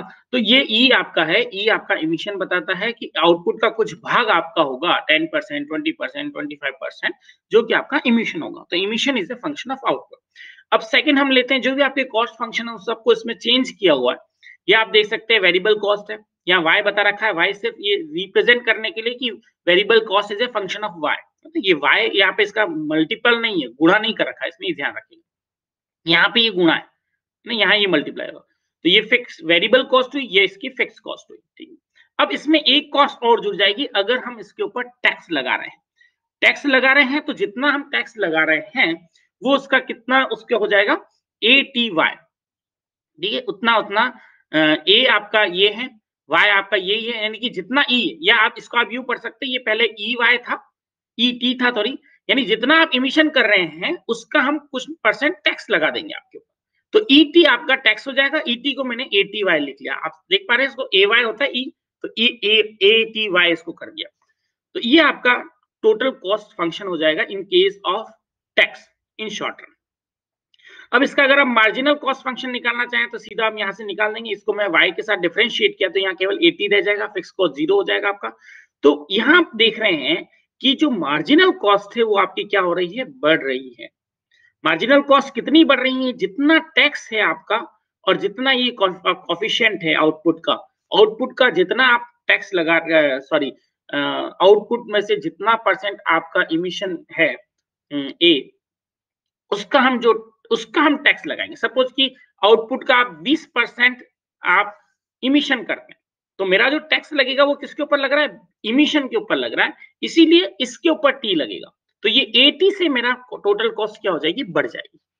ये हो गया हमारा tax in case of short run. अब हम देखेंगे सब्सिडी का इसके ऊपर क्या इफेक्ट पड़ेगा। क्या सब्सिडी भी, मैं जस्ट आपसे पूछता हूं कि सब्सिडी भी क्या मार्जिनल कॉस्ट को उतना ही बढ़ाएगी या कम करेगी जितना कि टैक्स बढ़ा रहा है, कम कर रहा है।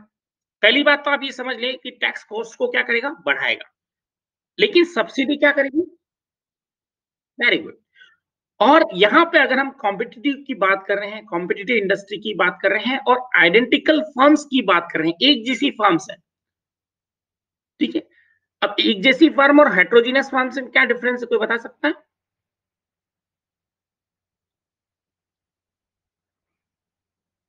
जो भी हम कॉम्पिटिटिव फर्म के मॉडल पढ़ते हैं तो उसमें एक बात तो हम बात करते हैं आइडेंटिकल फर्म्स। आइडेंटिकल को हिंदी में क्या बोलते हैं मुझे नहीं पता है, ठीक है, आइडेंटिकल फर्म्स है। एक क्या बोलते हैं आप, कोई बता सकता है आइडेंटिकल का मतलब क्या पढ़ते हैं आप लोग।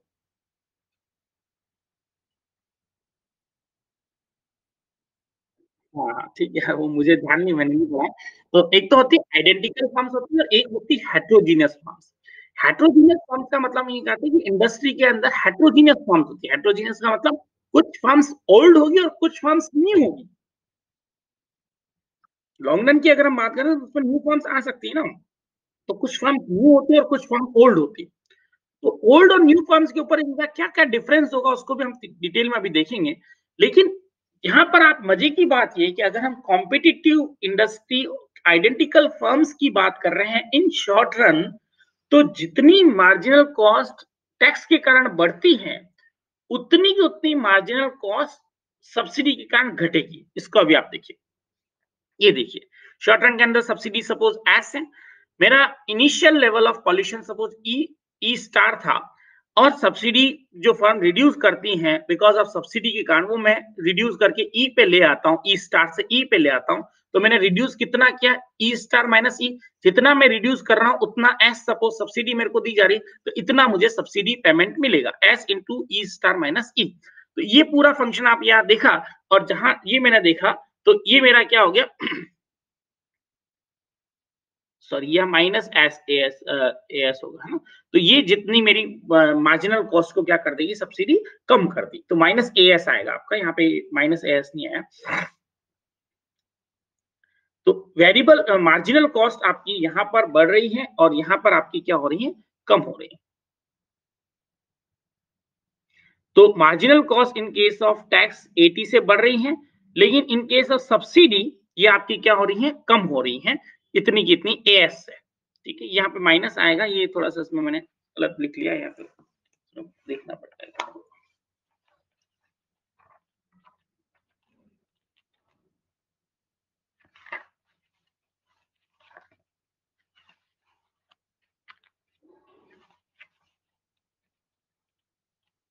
ठीक है, आगे डायग्राम में क्लियर हो जाएगा, पर आप यहाँ पे इसको देख लें। ठीक है, तो इतना का उतना, अगर ये किस कंडीशन के अंदर हो रहा है, ये हो रहा है आपका शॉर्ट रन आइडेंटिकल फर्म्स के केस के अंदर हो रहा है। यहाँ पे आप इसको हेट्रोजीनियस फर्म्स के केस में देखिए, अब इसको सिंपली आपको डायग्राम से समझ में आ जाएगा कि फी और सब्सिडी में क्या डिफरेंस।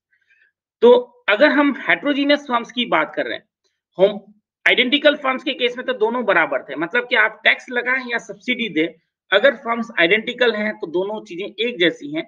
लेकिन अगर फर्म्स हेट्रोजीनस है, यानी कि कुछ फर्म्स नई हैं और कुछ फर्म पुरानी हैं, ये जो सेकंड डायग्राम बी बता रखा है वो न्यू फर्म्स का है, और ये जो फर्स्ट डायग्राम है ए वो ओल्ड फर्म्स का है। तो यहाँ उसमें हम देखेंगे कि हमारे जो जो इक्विलिब्रियम होता है वो कहाँ पर होता है। अगर जैसे आप देखें तो मार्जिनल कॉस्ट दोनों ही केस में बराबर क्या हुई, इंक्रीज हुई है। तो दोनों जो नई डैश डैश लाइन से बताया गया वो उसकी नई मार्जिनल कॉस्ट है आफ्टर टैक्स। ठीक है, टैक्स के बाद में आपकी मार्जिनल कॉस्ट ये हो गई है। ठीक है, अगर सब्सिडी होगी तो ये कम हो जाएगी। ठीक है, तो ये आपकी मार्जिनल कॉस्ट उसकी जो है वो बताई गई है। अब मार्जिनल कॉस्ट के साथ में आपका इक्विलिब्रियम पॉइंट कहाँ बताया जाएगा, इक्विलिब्रियम पॉइंट वहां होगा जिसमें आप देखिए ये अनरेगुलेटेड है, you for unregulated, T for tax and S for subsidy. तो एवरेज वेरिएबल कॉस्ट अनरेगुलेटेड की आपकी यहाँ आ रही है, टैक्स के साथ में यहाँ आ रही है पीटी, तो आपकी प्राइस यहाँ पर आ रही है इसकी और फिर एवरेज वेरिएबल कॉस्ट इसमें आपकी जो सब्सिडी है उस केस में नीचे आ रही है। तो ओल्ड फर्म्स के केस में ये तीन स्थितियां बन रही हैं। लेकिन जो न्यू फर्म्स है, न्यू फर्म्स में क्या होता है, न्यू फर्म्स में फिक्स कॉस्ट ज्यादा होती है, वेरिएबल कॉस्ट कम होती है। इसीलिए देखिए ये तीनों कर पास पास में आ गए, वेरिएबल कॉस्ट नीचे आ गई, पहले से ए वी सी यू नीचे आ गई है, ए वी सी टी नीचे आ गई और A V C C S थोड़ी सी और नीचे चली गई। तो न्यू फर्म्स है चूंकि वेरिएबल कॉस्ट कम होती हैं और फिक्स कॉस्ट ज्यादा होती हैं, इसलिए कॉस्ट पहले से नीचे बताई गई। ये हेट्रोजीनियस फर्म्स का केस है। तो यहाँ पर हम ये देखते हैं, कुल मिला के आपके लिए रिजल्ट इंपॉर्टेंट है, डायग्राम्स और ये चीजें इतनी इंपॉर्टेंट नहीं है। तो आपके लिए रिजल्ट ये आता है कि अगर हम टैक्स लगाएंगे तो टैक्स इज इफेक्टिव, यहाँ पे इसमें टैक्स ज्यादा इफेक्टिव है। क्यों, क्योंकि जो टैक्स है, क्योंकि देखिए माना ये जाता है कि जो न्यू फर्म्स हैं they are equipped with the new technology, तो वो पॉल्यूशन कम करेगी, और जो ओल्ड फर्म्स हैं वो पुरानी टेक्नोलॉजी पे काम करें तो वो प्रोडक्शन पॉल्यूशन ज्यादा करे। तो मेनली हमें सिस्टम वो देखना है जो कि पुरानी फर्म्स को कंट्रोल करे, पुरानी फर्म्स के ऊपर, क्योंकि पुरानी फर्म्स की आउटडेटेड टेक्नोलॉजी हो चुकी, पुरानी मशीनें हो चुकी, तो उनका पॉल्यूशन भी ज्यादा होगा। तो पुरानी फर्म्स को टैक्स सिस्टम देखते हैं कि बिल्कुल कंट्रोल नहीं कर पा रहा है, सॉरी टैक्स सिस्टम ही कंट्रोल कर पा रहा है, सब्सिडी सिस्टम कंट्रोल नहीं कर पा रहा है।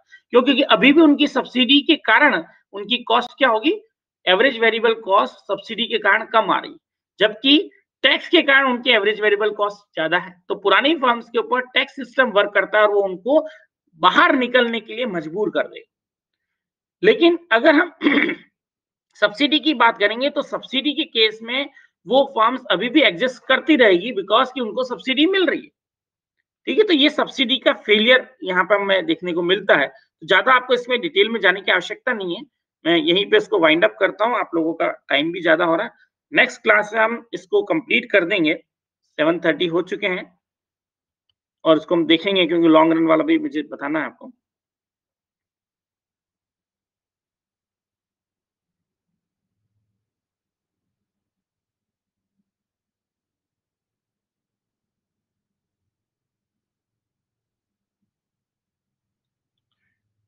ठीक है, किसी को कोई क्वेरी हो तो बताएँ?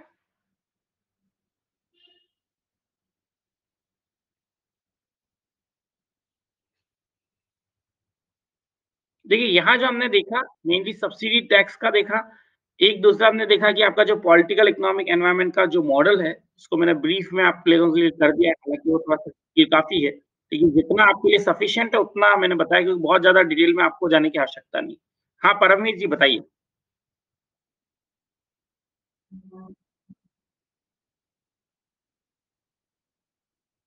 हुँ, हुँ।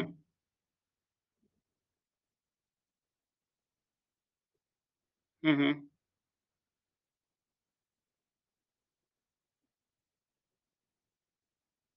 नहीं, नहीं, नहीं। आप अभी इसका मतलब वो नहीं समझे जो मैंने डिटेल में समझाया था। मार्जिनल कॉस्ट, है ना? मार्जिनल कॉस्ट भी बढ़ रही है, ऐज़ इमिशन बढ़ रहा है, सॉरी कॉस्ट भी बढ़ रही है और सेविंग्स भी बढ़ रही है, ये मैंने कहा था आपको। डिक्लाइन कहीं नहीं है।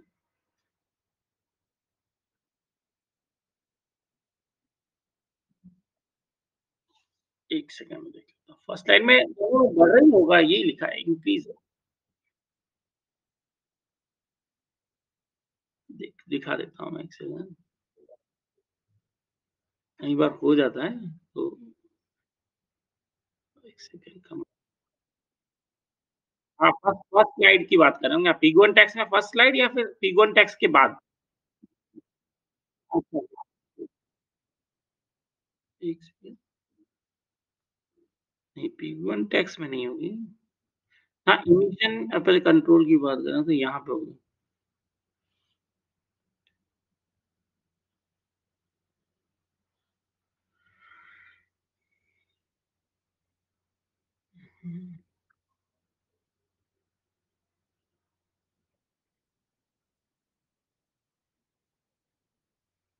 हाँ, वो एंड सेविंग डिक्लाइन्स एज़ इमिशन इंक्रीज़ेज़। हाँ, हाँ। हाँ, हाँ, हाँ, हाँ, हाँ, ये कॉस्ट और सेविंग लिखा है, वो मार्जिनल कॉस्ट और वो मार्जिनल सेविंग है। हाँ, इसमें तो आप कन्फ्यूज़ कर गए, ये तो मैंने बताया नहीं। हमने जो एक्सप्लेन किया ना, दैट वाज़ मार्जिनल, जो हमारा कर्व बता रहा है ना, हाँ, ये तो आप देखो ना इसमें, ये तो हाँ, देखिए मार्जिनल मार्जिनल कॉस्ट और मार्जिनल सेविंग को देखिए, तो मार्जिनल सेविंग आपकी क्या हो रही है? डिक्लाइन हो रही है। मार्जिनल कॉस्ट इंक्रीज़ हो रही है, ठीक है? मार्जिनल सेविंग आपकी कम होती जा रही है ना? पर यूनिट जैसे-जैसे आप इमिशन बढ़ा रहे हैं, मार्जिनल कॉस्ट इंक्रीज़ होती जा रही है। सॉरी मार्जिनल हाँ, सॉरी मार्जिनल कॉस्ट तो इंक्रीज़ हो रही है, तो कॉस्ट इंक्रीज़ लिखिए यहाँ पे, है ना? ये कॉस्ट इंक्रीज़ लिखना पड़ेगा। हाँ, कॉस्ट तो इंक्रीज़ होगी। जी, देखिए मार्जिनल के बारे में तो मैं क्लियर हूँ, यहाँ हो सकता है मैं मार्जिनल लिखना भूल गया हूँ, मुझे मार्जिनल ही लिखना चाहिए यहाँ पे, हमारे को तो कॉस्ट डायरेक्ट टोटल कॉस्ट से तो कोई लेना-देना ही नहीं है। टोटल कॉस्ट का तो फंक्शन जो अपन ने देखा था ना, उसमें क्या हो रहा है और उसमें एक जगह तो वहाँ तो वो गलत है ही है, वो मैंने आपको जो सब्सिडी वाला बताया। तो यहाँ पर आप मार्जिनल नहीं देखिए, देखिए मार्जिनल सेविंग हमारी कम हो रही है और जो मार्जिनल कॉस्ट है, वो भी बढ़ती जा रही है। अगर माइनस में हम कॉस्ट की बात करेंगे ना, तो वो बढ़ रही है। लेकिन हाँ, धीमे-धीमे घटता जा रहा है, इसका मतलब क्या आ रहा है कि मार्जिनल न्यू बट जैसे कि यहाँ पे मार्जिनल सेविंग अगर घटती जा रही है ना, सीधी घट रही है, तो अगर आप टोटल में देखेंगे तो क्या आएगा? टोटल कॉस्ट आपकी टोटल तो हमेशा बढ़ेगी ना, टोटल तो इंक्रीज़ ही हो टोटल तो इंक्रीज़ होगी, बट जो डिक्रीज़िंग टोटल को आप ये मान लीजिए अगर यहाँ पे आप टोटल कर क्योंकि अपन ने बना नहीं रखे हैं इसमें, टोटल कर अगर आप बनाते हैं तो total saving is increasing with decreasing rate, ये बोल दीजिए। Total saving is increasing with decreasing rate तो आपका मार्जिनल सेविंग डिक्रीज़ होगा। ठीक है? ठीक है, ठीक है। Very good. Thank you, thank you. आप लोग इतने कंसंट्रेशन से पढ़ेंगे तो मेरा और इम्प्रूवमेंट हो जाएगा। चलिए, तो नेक्स्ट क्लास में हमारा पूरा जो एनवायरनमेंट है वो कंप्लीट हो जाएगा, नेक्स्ट 1 घंटे की क्लास आपकी और लगेगी। उसके बाद आपका एनवायरनमेंट, अब आप मुझे थोड़ा-सा गाइड कर दें कि नेक्स्ट आपको कौन-सा पूरा बंच लेना है? एक कोई बंच बता दें, या तो एक सस्टेनेबल डेवलपमेंट गोल का है, वो मैंने आपके साथ एक शेयर किया था। उसमें आप 2 चीज़ें देख सकते हैं।